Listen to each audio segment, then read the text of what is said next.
ఆశీర్వదించబడిన 2026 సంవత్సరంలో 3వ మాసమైనటువంటి ఈ మార్చి మాసం 22వ తేదీ ఈ పరిశుద్ధమైన దినమున జన్మదిన దేవాది దేవుని స్తుతించడానికి ఆరాధించడానికి ఆయన పరిశుద్ధమైన పాద సన్నిధానంలో ఆయన మాట వినడానికి కొరికిన దేవుని బిడ్డలు అందరికీ కూడా నా హృదయపరమైన వందనాలు. ఎంతోమంది ఈ సమయాన్ని రోజును చూడని వారు ఉన్నారు. దేవుడైతే మనందరినీ కూడా ప్రేమించి తన దయను తన వాత్సల్యతను మన ఇళ్లలో తనపరిచి నడిపిస్తున్నటువంటి సత్యం నడిపోకుండా ఏమో కలిగిన గొప్ప నామాన్ని ఎంతైనా వాడిని స్థుతించే వారంగా కనపరిచే వారంగా ఈ భూమి మీద ఆయన చిత్తమేంటో తెలుసుకొని ఆయన చిత్తంలో జీవించే దేవుని ప్రజలంగా మనం ఉండాలని మిమ్మల్ని ప్రేమతో కోరుతున్నాం. ఆమేన్. హల్లెలూయా. ఈ వారంలో మనకి బుధవారము శుక్రవారము అతని గుడికి ఉంటుంది. ఎన్నికలు కలుసుకునండి. సాయంత్రం యవనస్తుల గుడికి 4 గంటల నుంచి ఉంటుంది. యవనస్తులందరూ కూడా కలుసుకునండి. దేవుని ఆశీర్వాదాలు పొందవలసిందిగా ప్రేమతో కోరుతున్నాం. అదేవిధంగా నేను బిడ్డారన్న మొదటి వారంలో 3వ తేదీ గుడ్ ఫ్రైడే ఆరాధన జరుగుతుంది. ఉదయం 10 గంటల నుంచి మరి సంఘ బిడ్డలు ఎవరెవరు ఏమేమి వేరు బిడ్డలు ఏ మాటలు మాట్లాడాలో సిద్ధపడండి. మీ పేర్లు మాకు అందించండి. సమయం వచ్చినప్పుడు మీకు సమయం ఇస్తాము. కనిపిల్లారు ఆ రోజు మీరు దేవుని వాక్యం తెలియపరచడానికి అది ఎంతో అవకాశము అందుకుంటాను. చెప్పే వాళ్ళు కొంచెం ప్రార్థన చేసి ప్రార్థన పూర్వకంగా ఆ దేవుని వాక్యం చెప్పండి. దేవుడు మిమ్మల్ని బలపరిచిన గాక. అలాగనే దేని పిల్లలు 5వ తేదీ ఆరాధన ఇష్టారాధన ఉంటుంది. 4వ తేదీ నైట్ పునరుద్ధాన ఆరాధన, 5వ తేదీ ఈస్టారాధన ఉంటుంది. దాని పిల్లలు కలుసుకునండి. ఈస్టర్ రోజు బాప్తిసం తీసుకునే వాళ్ళు కొంతమంది చెప్పారు. ఇంకెవరైనా ఉన్నట్లయితే మీ పేర్లు చెప్పండి. మీ అందరికీ కూడా బాప్తిసము కావబడతాయి. పొద్దున్నే 8 గంటలకు మందిరానికి వచ్చినట్లయితే ప్రార్థన చేసుకొని అక్కడ ఉన్నటువంటి అబ్బాయి దగ్గరికి వెళ్ళి మరి అక్కడ బాప్తిసం తీసుకొని మనం మందిరానికి రావడానికి ఆరాధనలో కలుసుకోవడానికి అది అవకాశం కలుగుతుంది. కాబట్టి ఎవరైనా ఉన్నట్లయితే ప్రేరేపించబడిన వారు నామకార్థంగా కాకుండా దేవునికి జీవితాన్ని సమర్పించుకొని ప్రేరేపించబడిన వారిని బాప్తిసం తీసుకోవడానికి మిమ్మల్ని ప్రేమతో ఆహ్వానిస్తున్నాం. ఆమేన్. హల్లెలూయా. దేవుని వాక్యాన్ని చదువుకున్నాం. పరిశుద్ధ గ్రంథంలో నుంచి మార్క్స్ వార్త 14వ అధ్యాయము 36వ వాక్యం.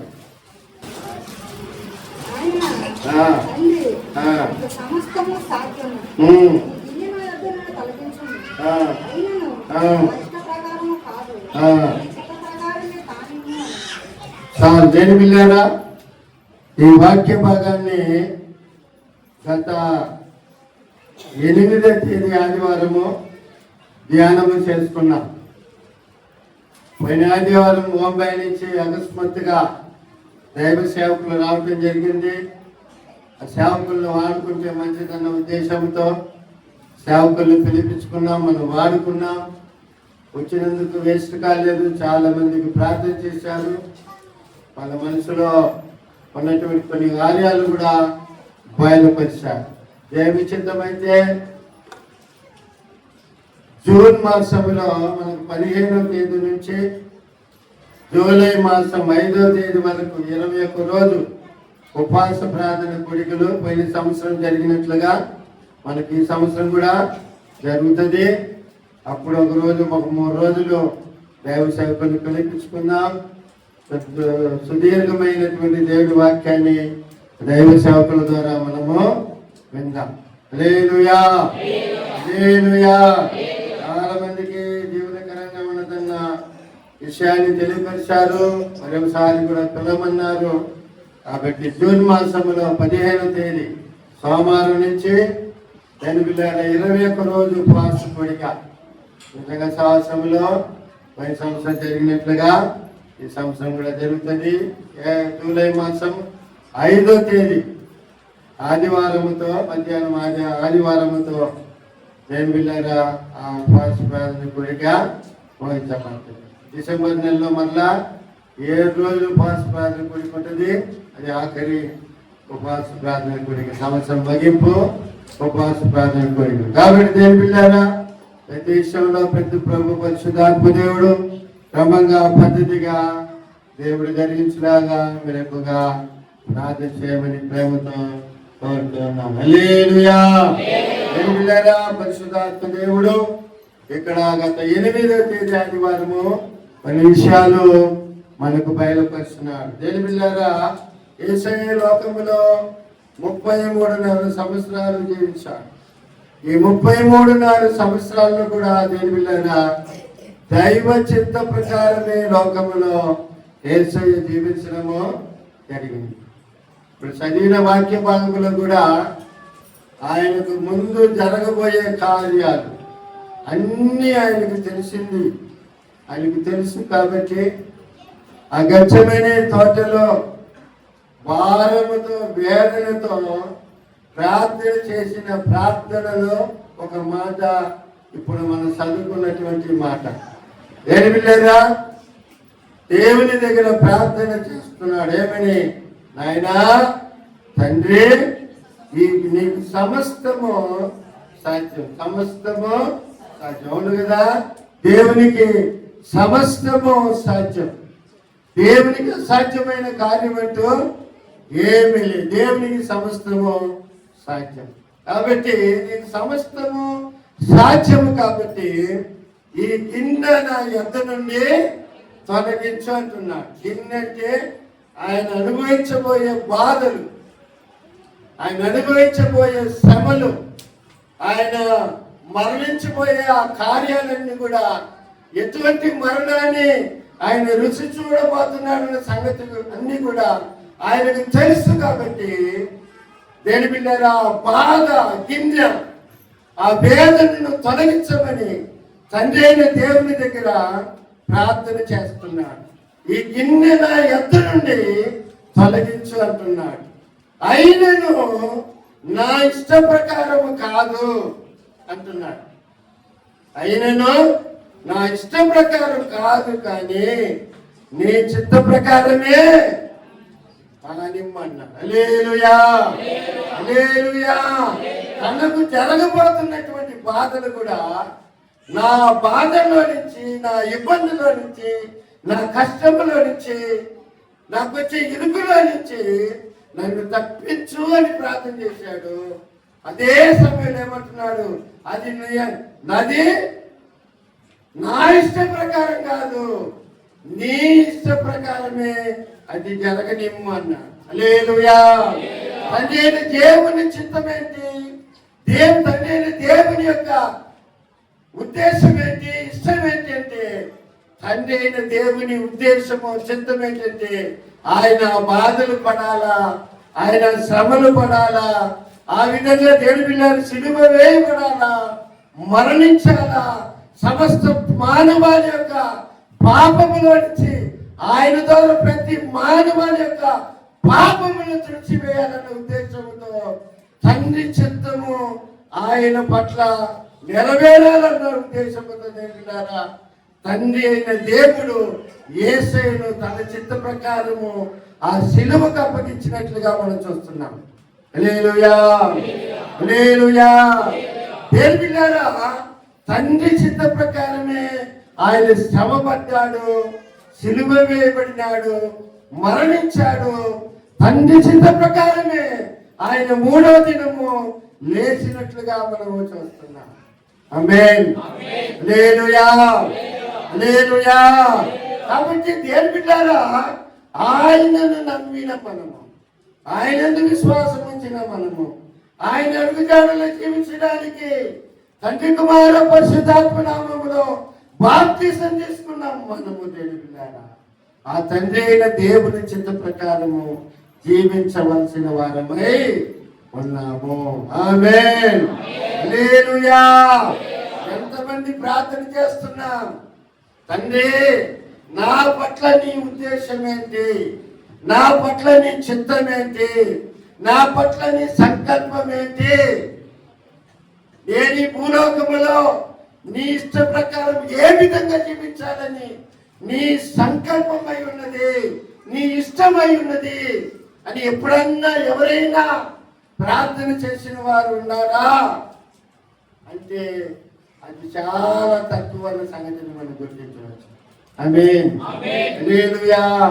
ఎందుకంటే వచ్చే దేవుని బిడ్డలందరూ కూడా వాళ్ళ అవసరాలను బట్టి, వాళ్ళ కష్టాలను బట్టి, వాళ్ళ ఇబ్బందులను బట్టి, వాళ్ళ ఇరుకులను బట్టి, వాళ్ళకి వచ్చే సమస్యలను బట్టి, వాళ్ళకి వచ్చే అనేక రకాలైన శోధనలను బట్టి నేను వెళ్ళారా ఆ శోధనలో నుంచి విడిపించమని, ఆ కష్టంలో నుంచి విడిపించమని, ఆ యొక్క బాధలో నుంచి తప్పించమని మొరపెట్టడానికే, అడగటానికే ఎక్కువ మంది ప్రపంచం మీద, మన సంఘం అని కాకుండా ప్రపంచం మీద ఎక్కువ శాతం జనాంగాలు ఆ విధంగానే అడగటానికే వస్తున్నారు. తండ్రి, నా పట్ల నీ చిత్తమేంటి అనేది చాలా తక్కువ అన్న సంగతిని మనం గుర్తించవచ్చు. ఆమేన్. హల్లెలూయా. అయితే దేవుడు మనల్ని ఎన్నుకున్నది, దేవుడు మనల్ని ఏర్పాటు చేసుకున్నది, దేవుడు మనల్ని పిలుచుకున్నది ఎందుకంటే ఆయన చిత్త ప్రకారం మనము జీవించడానికి. హల్లెలూయా. హల్లెలూయా. ఆయన చిత్త ప్రకారం జీవితే అతనికి తగిన ఆశీర్వాదాలు, ఆ ఘనత, ఆ మెప్పు, ఆ దీవెనలు అవన్నీ కూడా ఆటోమేటిక్ వచ్చేస్తాయి. అది వేరు సంగతి. ఎందుకంటే యేసయ్యను కూడా ఆ విధంగా దేవుని పిల్లారా దేవుడు ఆయన హెచ్చించినాడు తండ్రి చిత్త ప్రకారం జీవించినందువల్ల. చదవండి, ఫిలిప్పీయులకు రాసిన పత్రికలో మనం చూడవచ్చు ఆ మాట. 2:9 చదివినట్లయితే మీకు అన్ని కూడా వివరంగా అర్థమవుతుంది. 2:9 అందుచేతను పరలోకమందున్న వాళ్ళు కానీ, భూమి మీద ఉన్న వాళ్ళు కానీ, భూమి కింద ఉన్న వాళ్ళు కానీ ప్రతి వారి మోకాలను యేసు నామమున వంగునట్లును ప్రతి నాలుకయు తండ్రి అయిన దేవుని మహిమార్థమై యేసుక్రీస్తు ప్రభువును ఒప్పుకున్నట్లును దేవుడు ఆయనను అధికముగా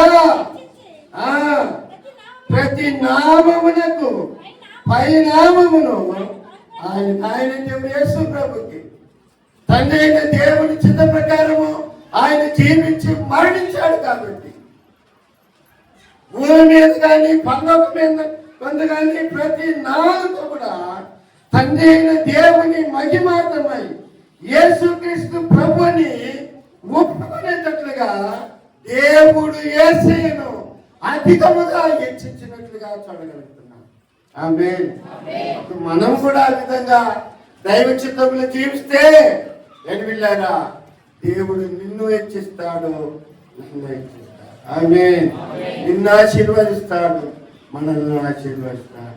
యేసయ్యను హెచ్చించిన దేవుడు మిమ్మల్ని కూడా హెచ్చించిన గాక, మిమ్మల్ని కూడా ఆశీర్వదించిన గాక. ఆశీర్వాదంతో మీరు నడిపించబడుతురు గాక. హల్లెలూయా. హల్లెలూయా. దేవుని చిత్త ప్రకారము దేవుని ప్రజలు జీవించాలనేది దేవుని యొక్క ఉద్దేశము. ఆమేన్. హల్లెలూయా. దేవుని చిత్త ప్రకారము జీవిస్తే ఏమి కలుగుతుంది అనే కార్యాలు, కొన్ని కార్యాలు మీకు ఆంధ్రలో పైన 8వ తేదీ ఆదివారము మీకు చెప్పడం జరిగింది. 8వ తేదీ ఆదివారం దేవుని చిత్త ప్రకారం జీవిస్తే వచ్చే ఆశీర్వాదాలు ఏమిటి? ఒకటి, దేవుని కుటుంబము అని పిలువబడతాం. దేవుని కుటుంబం అని పిలువబడతాం. అది పైన 8వ తేదీ ఆదివారం చెప్పాను. దేవుని కుటుంబము అని పిలువబడతాం. దేవుని కుటుంబం ఎటువంటిది? శరీర సంబంధమైన, భూ సంబంధమైనది కాదు, బాహ్య సంబంధమైనది కానే కాదు. ఆత్మీయమైన కుటుంబం, ఆత్మ సంబంధమైన కుటుంబం. ఈ ప్రపంచం మీద కొన్ని కోట్ల సంఘాలు ఉన్నాయి, కొన్ని కోట్ల సంఘాలు ఉన్నాయి. ఏ సంఘాల్లో ఎవరెవరైతే దేవుని చిత్త ప్రకారం జీవిస్తున్నారో, ఒక పరిశుద్ధమైన ఒక పవిత్రమైన జీవితాన్ని జీవిస్తున్నారో దేవుని బిడ్డలారా, వాళ్ళందరూ కూడా దేవుని యొక్క ఆత్మ సంబంధమైన కుటుంబం. ఆమేన్. హల్లెలూయా, హల్లెలూయా. అందుకని ఎఫెసీయులకు రాసిన పత్రికలో అపోస్తలుడైన పౌలు ఒక మాట అంటాడు, చదవండి. 3వ అధ్యాయము మళ్ళా మీకు గుర్తు చేస్తున్నాను. 3వ అధ్యాయం 14-15 వాక్యం. ఈ హేతు చేత పరలోకమందును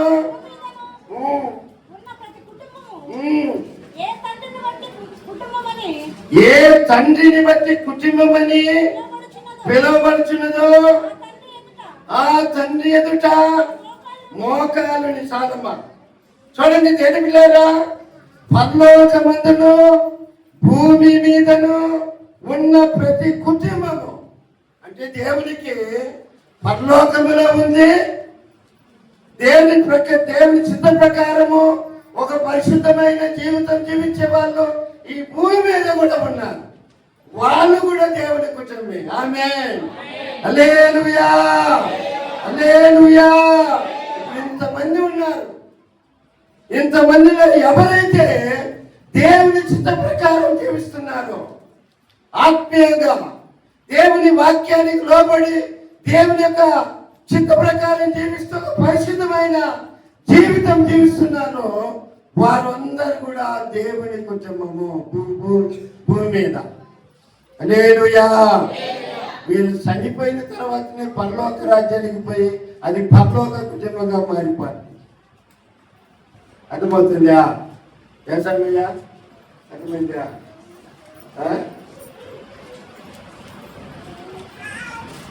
మందిరానికి వచ్చే వాళ్ళందరూ కూడా దేని వెళ్ళారా? దేవుని కుటుంబం, ఆత్మ సంబంధమైన దేవుని కుటుంబంగా పిలువబడటానికి అవకాశం లేదు.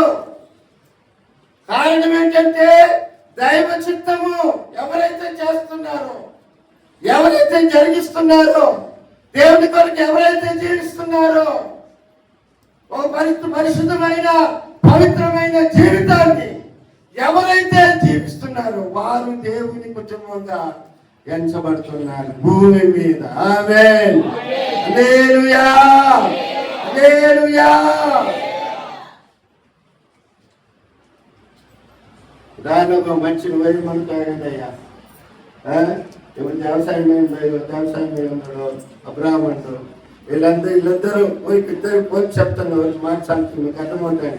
వీళ్ళిద్దరూ కూడా దైవ చిత్తంలో జీవిస్తూ ఒక పరిశుద్ధమైన జీవితం జీవిస్తూ ఉంటే దేవుని కుటుంబంగా భూమి మీద పిలవబడతారు.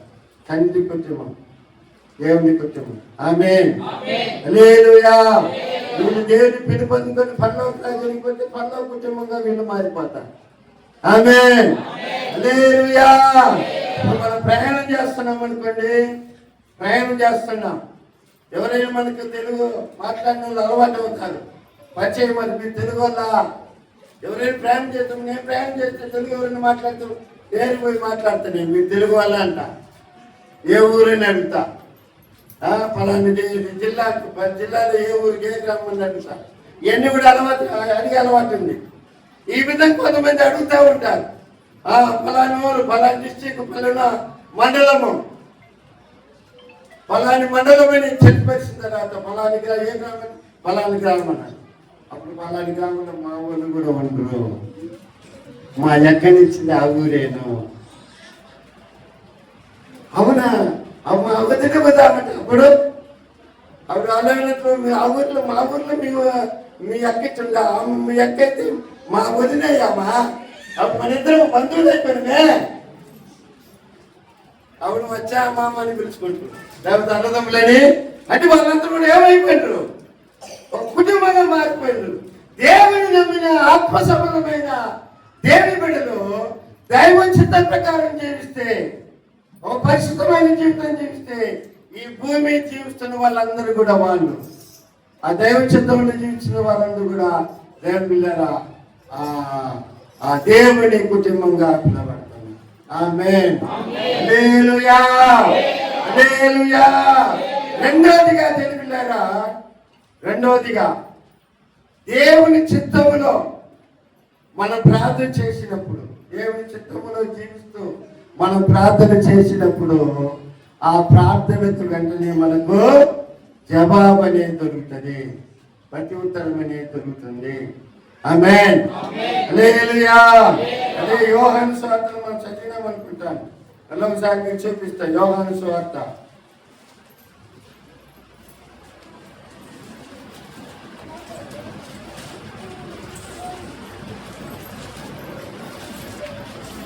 9వ అధ్యాయము 31వ వాక్యం.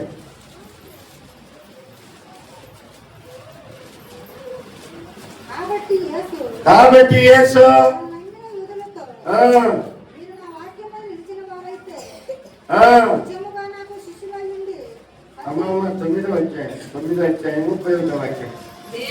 దేవుడు పాపుల మనవి ఆలకింపుడని ఎరుగుదును.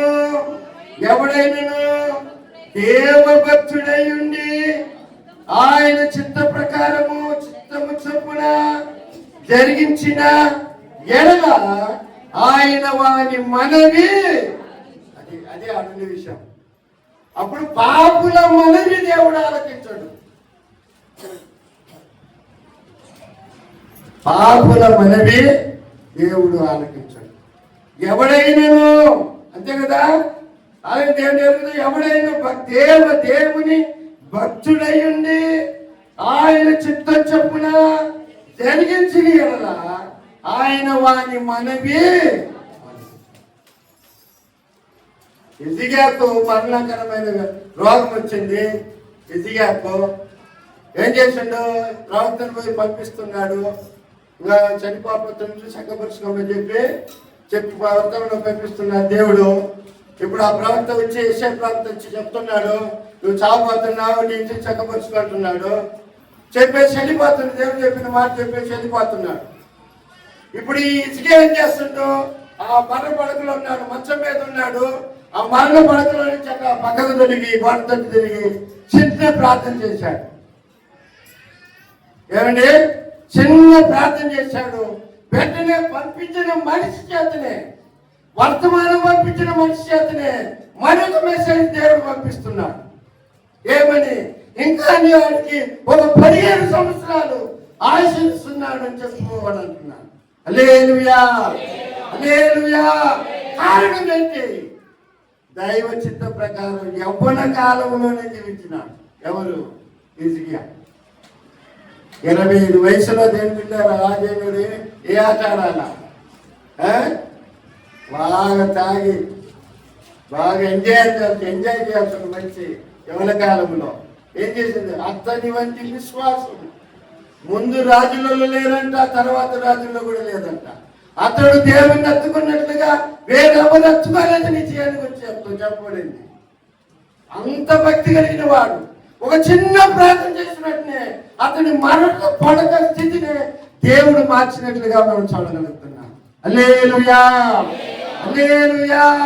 అప్పుడు దైవ చిత్త ప్రకారము మనము జీవిస్తూ మనం చేసే ప్రార్థన, జీవిస్తూ మనం చేసే ప్రార్థన అంటే మనం ప్రార్థన చేసినట్లయితే ఆ ప్రార్థనకు వెంటనే ఏం దొరుకుతుంది? ప్రతి ఉత్తరము దొరుకుతుంది అనే సంగతిని మనం గుర్తించాలి. ఆమేన్, హల్లెలూయా, హల్లెలూయా. అప్పుడు దేవుని ఇష్టంలో మనం జీవించాలి. దేవుని ఇష్టంలో జీవిస్తున్నామా? చిన్న పిల్లలు మొదలుకొని పెద్దవాళ్ళ వారికి ఏంటి? దేవుని ఇష్టంలో జీవిస్తున్నామా? చిన్న పిల్లలు కూడా ఆశ్చర్యం. చిన్న పిల్లలు కూడా, మా మనవరాలకి 3 ఆడపిల్లలు.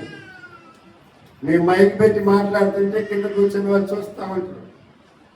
వాళ్ళు ఏదో మైక్ పెట్టుకొని మాట్లాడినట్టుగా వాళ్ళు మేము అంత ప్రాధాన్యతలకి అది చేస్తూ ఉంటున్నారు. మేము వేరు చెప్తుంటాం వాళ్ళు చేసి పని. ఒకరోజు వాళ్ళ ఆయన ఒక డమ్మి మైక్ తీసుకొచ్చి ఇచ్చాడు. ఇట్లాంటి మైక్ ఒక డమ్మి బొంబాయి మైక్ ఇచ్చాడు. మా లాస్ట్ మనవరాలు అంటే రేపు 3వ కూతురు వచ్చేసి దేనికో ఎత్తుకోమని ఎత్తుకోలేక ఫ్రిడ్జ్ మీద మైక్ వేసి వచ్చింది. అవి మైక్ కావాలని తీసుకున్నది. కిందికి మనం దింపేసిన.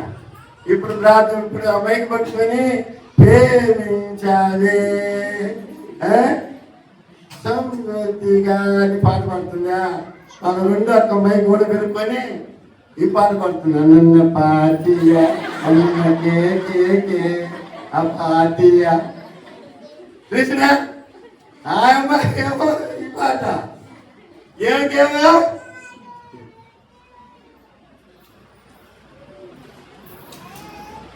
పిల్లరా, దైవ చిత్తములో జీవించే ఆశ మనకు రావాలి. ఆమేన్. హల్లెలూయా, హల్లెలూయా. ప్రాబ్లం ఏంటంటే యవనస్తులకు ఉండే కోరికలు పెళ్ళైన వాళ్ళు కూడా ఉంది. అది ప్రాబ్లం. అంత అయిపోయింది, ఇంకేముంది? దైవ చిత్తంలో పిల్లల ఆశీర్వాదం కొరకు, కుటుంబ క్షేమం కొరకు ప్రార్థన చేసి దైవ చిత్తంలో జీవించాలన్న ఆశ చాలా మందికి అర్థం.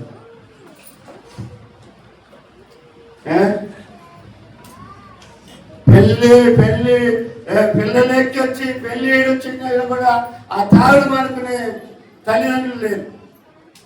ఏంటి వాళ్ళకి ఆశ తాగి తాగి చందనాలు ఆడాలి. వాళ్ళు ఏమనాలి మరి?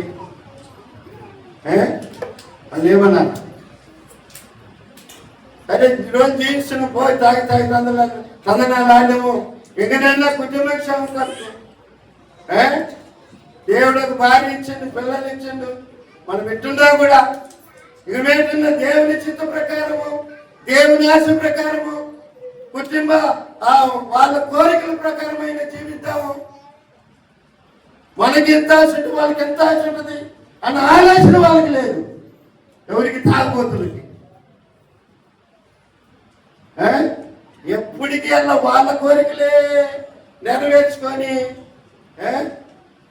చచ్చేవాళ్ళు చాలా మంది ఉన్నారు.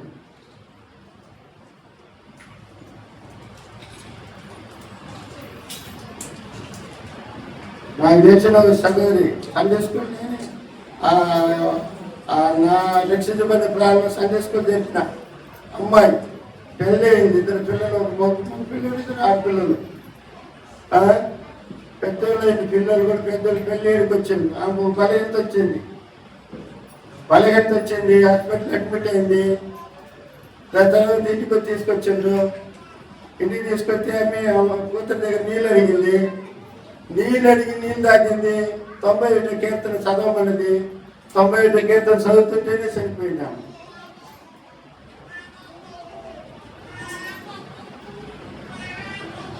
ఆమె లాస్ట్ కోరిక కూడా ఏం కోరిక? అది ఏ కోరిక? ఆ దేవుల్లోనే జీవించి సన్నిధిని మన్నించే కోరిక.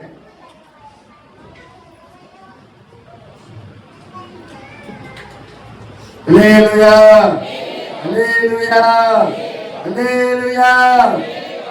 కొంతమందికి తెలుసు అనుకుంటాను.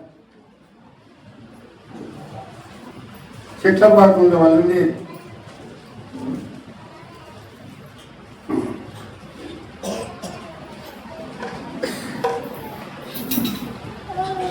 ఉన్నతమైన నీవుపదేశము నా నిత్య జీవముకే పుటము వేసితివి, నీ రూపము చూడనాలో. ఉన్నతమైన నీవుపదేశము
హల్లెలూయా.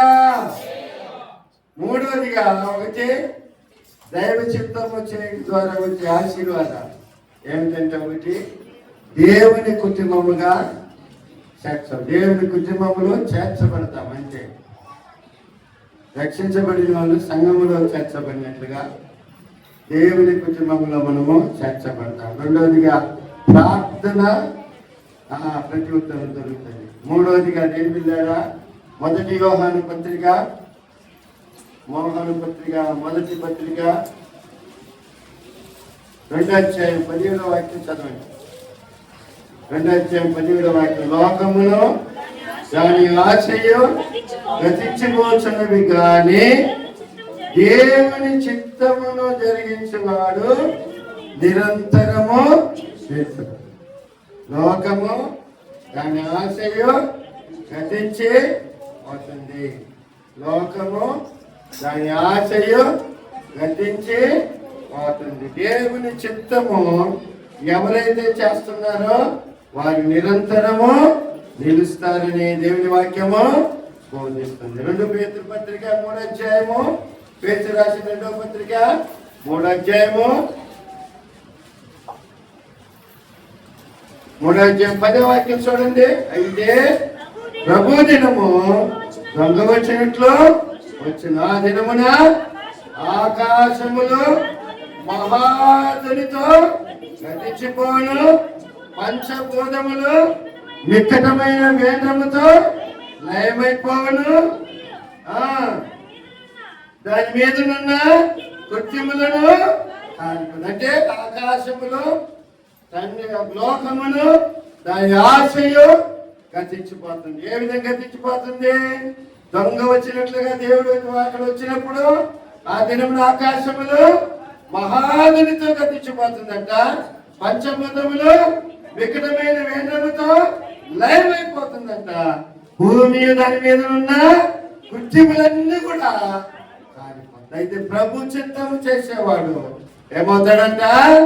నిలకడగా నిలిచిపోతాడు. 23వ కీర్తన దేని పిల్లారా 23వ కీర్తన 6వ వాక్యాన్ని మనం చందాన్ని చదివినట్లయితే దేని పిల్లారు అక్కడ భక్తుడు దావీదు అంటాడు, బతుకు దినములన్నీ కృపాక్షేమములే నా వెంట వచ్చును. చిరకాలము గమనించండి, చిరకాలము యెహోవా మందిరములో నేను నివాసము. అంటే దేవుని చిత్త ప్రకారము జీవించే వ్యక్తి, నడిచే వ్యక్తి దేని బిళ్ళ నిలుస్తాడు. చిరకాలం అంటే దేని బిళ్ళారా కాలానికి ఏం లేదు, ముగింపు అనేది లేదు. చిరకాలము అతడు దేవుని మందిరములో నివాసము. హల్లెలూయా, హల్లెలూయా. మనం గమనించినట్లయితే 125వ కీర్తన 125వ కీర్తన మొదటి వాక్యం చదవండి. నమ్మిక వచ్చేవారు కదలక నిత్యము నిలుచు సియోను కొండవలే ఉంటారు. ఆమేన్, హల్లెలూయా. దేవుని చిత్తము నమ్మిక ఉంచి జీవించే వ్యక్తులు కదలక నిత్యము నిలిచే సియోను కొండవలే ఉంటారు. ఆమేన్, హల్లెలూయా. నిత్యము నిలిచేవారుగా ఉంటారు. దేవుని చిత్తాన్ని జీవించే చేసే వ్యక్తులు. ఆమేన్. ఇంకొక రీతిలో పరిశుద్ధాత్మ దేవుడు మత్తయి సువార్తలో 7వ అధ్యాయము 24వ వాక్యాలు మనం గమనించినట్లయితే, కాబట్టి ఈ నా మాటలు విని వాటి చెప్పున చేయి ప్రతి వాడును కొండ మీద తన ఇల్లు కట్టుకొనిన బుద్ధిమంతుని పోలి ఉండును. వాన గురిచెను, వరదలు వచ్చెను, గాలి విసిరి దాని ఇంటి మీద కొచ్చెను గాని దాని పునాది కొండ మీద పడిన కనుక అది పడలేదు. చూడండి, కారణం ఏంటి? దేవుని మాటలు విని దాని ప్రకారము దేని పిల్లరా కొండ మీద తన ఇంటిని కట్టుకున్నవాడు ఎప్పుడు కూడా ఆ ఇల్లు పడిపోతే బుద్ధిమంతుని పోలి ఉన్నాడని వాక్యం బోధిస్తుంది. అంటే దేవుని చిత్తం చేసే వ్యక్తి నిరంతరం నిలుస్తున్నాడు అన్న ఉద్దేశంతో ఈ మాటలు మనం చూడగలుగుతాం. ఆమేన్. దేవుని చిత్త ప్రకారం జీవించకుండా ప్రవర్తించే వ్యక్తి, బతికే వ్యక్తి వాన కురుస్తుంది, వర్ధన వస్తుంది, పడలేదు. తర్వాత 26 వాటి చెప్పులు చేయని ప్రతివాడు ఇసుక మీద తన ఇల్లు కట్టుకొనినా బుద్ధిహీనుని పోలిండును. వానకొచ్చాను, వర్ధన వచ్చాను, గాలి విసిరి ఇంటి మీద కొట్టాను, అప్పుడు అది కూలబడిన దాని పాటు గొప్పదని చెప్పిన. హల్లెలూయా, హల్లెలూయా. కాబట్టి దేవుని చిత్తము చేయదవగాక. దేవుని చిత్తం చేసే ప్రతి మనిషి నేను వీళ్ళారా ఏమవుతున్నాడంటే నిరంతరము నిలుస్తున్నాడు. ఆమేన్, హల్లెలూయా. నిరంతరం నీతోనే జీవించాలనే ఆశనన్నిలా చున్నది.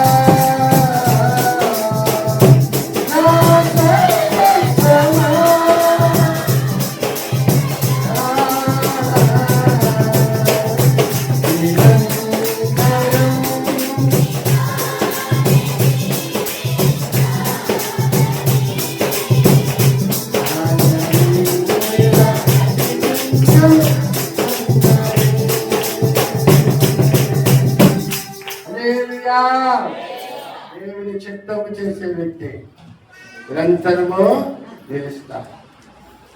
కథలని నిత్యము నిలిచే శివుల కొండవలే అంటారు. కొండ మీద తన ఇంటిని కట్టుకున్న బుద్ధిమంతుని పోలే అంటారు. చిరకాల దేవుని మందిరములో నివాసము చేస్తారు. లోకము దాని ఆశయు గతించిపోతుంది. దానికి సంబంధించి చాలా రెఫరెన్స్లు ఉంది. సమయం లేదు కాబట్టి చూపించండి. అంటే దేని వెళ్ళారా అప్పుడు దేవుని చిత్తంలో జీవించే వారికి వచ్చే ఆశీర్వాదాలు. కాబట్టి దేవుని కుటుంబంలో చర్చబడుతున్నాం. రెండవదిగా ప్రార్థన వెంటనే వినబడుతుంది. మూడవదిగా నిత్యము నిలుస్తాడు దేవుని చిత్తం చేస్తే. నాలుగవది దేవుని యొక్క జ్ఞాన వరమును పొందుకుంటాడు. దైవ జ్ఞాన వరాన్ని అంటే దేవుని జ్ఞాన వరాన్ని పొందుకుంటాడు. చూడండి యోహాను సువార్త 7వ అధ్యాయము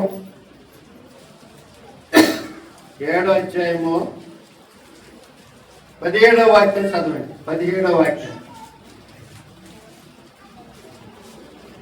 7:17 ఎవడైనను ఆయన చిత్తము చొప్పున నిశ్చయించుకుని ఎడల ఆ బోధ దేవుని వల్ల కలిగినదో లేక నా యంత్రన నేనే బోధించుచున్నాను వాడు తెలుసుకుంటాడంట. ఆమేన్, హల్లెలూయా. యేసయ్య తన నోరాని చెప్పిన మాట. యేసయ్య చెప్పిన బోధలు చాలా మందికి తప్పుడు బోధలుగా కనపడింది, వింత బోధలుగా కనపడింది, దుర్బోధలుగా కనపడింది. దేవునికి విరోధమైన బోధగా కనపడింది పరిశీలకి, దేని పిల్ల ధర్మశాస్త్ర ఉపదేశకులకి, దేని పిల్ల సదుకేయులందరికీ కూడా అదొక రకమైన బోధగా ఉన్నది. కాబట్టి యేసయ్య ఒక మాట అంటున్నాడు. ఏమంటున్నాడు?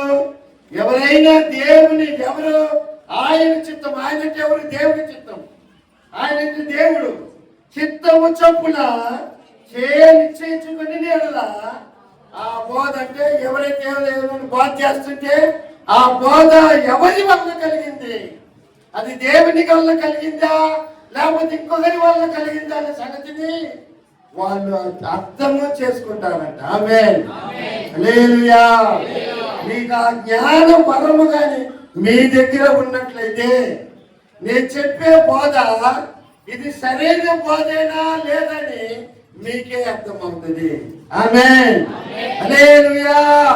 అటువంటి బోధను దేని బిడ్డలారా దేవుడు యేసయ్య తెలియపరచడం మనం చూడగలుగుతున్నాం. ఆమేన్. హల్లెలూయా.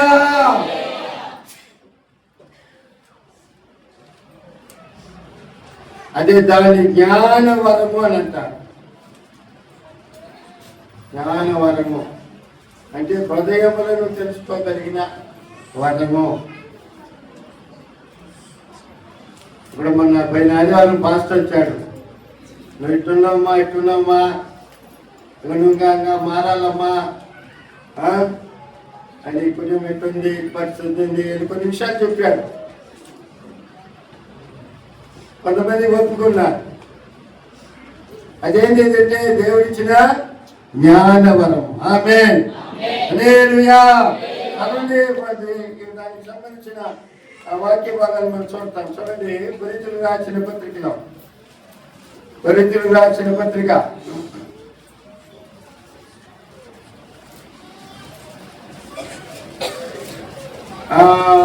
12వ అధ్యాయం 7 నుండి 11 వరకు చదవండి. అయినను అందరి ప్రయోజనం కొరకు ప్రతి వానికి ఆత్మ ప్రత్యక్షత అనుగ్రహించబడుతున్నది. ఎలా అనగా ఒకనికి ఆత్మ మూలముగా బుద్ధివాక్యమును, మరి ఒకనికి ఆత్మను అనుసరించిన జ్ఞానవాక్యమును, మరి ఒకనికి ఆత్మ వల్లనే విశ్వాసమును, మరి ఒకనికి ఆ ఒక్క ఆత్మ వల్లనే స్వస్థపరచు వరమును, మరి ఒకనికి అద్భుత కార్యములు చేయ శక్తియు, మరి ఒకనికి ప్రవచన వరమును, మరి ఒకనికి ఆత్మల వివేచనయు, మరి ఒకనికి నానావిధ భాషలను, మరి ఒకనికి భాషల అర్థము చెప్పు శక్తియు అనుగ్రహింపబడి ఉన్నది. అయినను వీటన్నిటినీ ఆ ఆత్మ ఒక్కడే తన చిత్తము చెప్పున ప్రతి వారికి ప్రత్యేకముగా పంచి ఇచ్చు ఆయన సిద్ధి కలుగు చేస్తున్నాడు. హల్లెలూయా. ఆ ఒక్క ఆత్మే దేవునిలారా దైవ చిత్త ప్రకారం జీవించే వారికి ఏమిస్తున్నాడు? అనేకమైన వరాలను ఇస్తున్నాడు. అందులో ఒక వరం ఏంటంటే దేవుని యొక్క చిత్తం ఏంటో తెలుసుకొని దేని బిడ్డారా, లేకపోతే మనుషుల యొక్క హృదయము, మనుషులు బోధించే బోధ ఏమిటో తెలుసుకునే ఆ జ్ఞాన వరమును దేవుడు మానవునికి ఇస్తున్నాడు. హల్లెలూయా.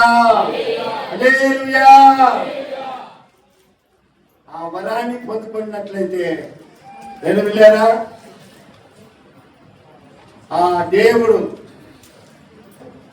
మనం ఏం చేస్తే దేవునికి ఇష్టపడితే అనే సంగతి మనకు ముందుగానే అర్థమైంది. ఆమేన్. ఇప్పుడు పెళ్ళైన వాళ్ళ గురించి చెప్తున్నా. మీ భర్తలు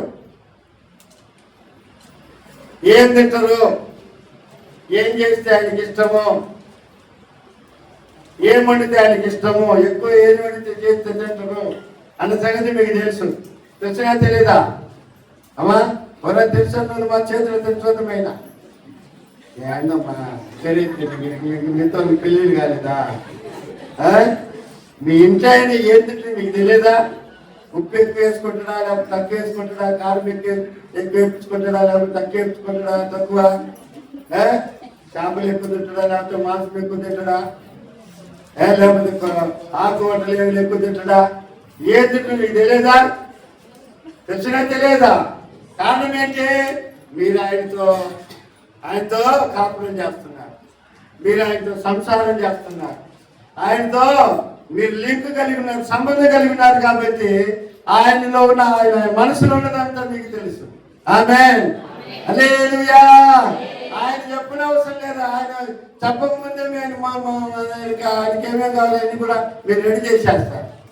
హల్లెలూయా. ఏ బట్టలు వేసుకుంటాడు ఇవన్నీ కూడా మీకు ఆల్రెడీ ఐడియాలు ఉంటూనే ఉంటుంది. అదన్నమాట. అప్పుడు దేవుడితో కూడా మనం సరైన సంబంధం కలిగి, దేవుడితో సరైన లింక్ కలిగి, దైవ చిత్త ప్రకారం మనం జీవిస్తున్నప్పుడు దేవునికి ఏది ఇష్టమో అన్న సంగతి మనకు కూడా అర్థమైంది. ఆమేన్. హల్లెలూయా. హల్లెలూయా. చూడండి, ఇప్పుడు ఏబేలు కయీను ఉన్నారు. కయీను ఏబేలు ఉన్నారు. వాళ్ళిద్దరు కూడా దేవునికి వాళ్ళకి ఇష్టమైనది తీసుకొచ్చినారు. బలి అర్పించడానికి దేవుని సమ్మగానికి తీసుకొచ్చినారు. ఏబేలు ఏం చేసిండు? దేవునికి ఏదంటే ఇష్టమైన సంగతిని గుర్తించి ఒక మంచి గొర్రెలు తీసుకొచ్చినారు. కయీను ఏం చేసి దేవుని చిత్తము తెలియక ఏం చేస్తాడు? పంటలో నుంచి పండిన దాన్ని తీసుకొచ్చినాడు. దేవుడు దేని కోరుతున్నాడు? బలిని కోరుతున్నాడు అనే సంగతి కయీనుకి తెలియదు. అంటే రక్తమును కోరుతున్నాడు దేవుడు. ఒక మాట చెప్పాలంటే రక్తం అంటే ఆయనకి ఇష్టం. బలి అర్పిస్తే ఏమవుతుంది? చీమ వస్తుందా? నీళ్ళు వస్తుందా? ఏమవుతుంది? ఏమవుతుందమ్మా? బలి అర్పిస్తే ఏమొస్తుంది? రక్తం వస్తుంది. అప్పుడు దేవుడు ఏబేలు బలిని అంగీకరించినాడు. కారణం ఏంటి? ఏది అర్పిస్తే దేవుడికి ఇష్టమైన సంగతి ఏబేలు ఎరిగి ఉన్నాడు. ఆమేన్. కయీను ఎరగలేదు కాబట్టి దేవుడు కయీను బలిని అంగీకరించలేదు. దేవుడు ఆమేన్. హల్లెలూయా. కాబట్టి దేవుని చిత్తములో ఎవరైతే జీవిస్తారో దేవుని పిల్లరా, వారు జ్ఞాన వరమును పొందుకుంటారు. జ్ఞాన వరమును పొందుకుంటారు, సంపాదించుకుంటారు. అదొక వరం. అది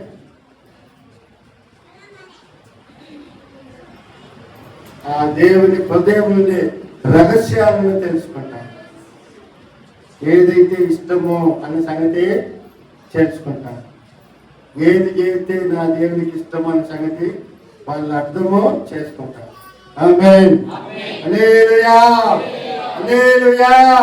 అప్పుడు కాబట్టి దేవుని పిల్లారా, దేవుని వరాన్ని పొందాలంటే, జ్ఞాన వరాన్ని పొందాలంటే దైవ చిత్తంలో జీవించాలి. ఆమేన్. హల్లెలూయా.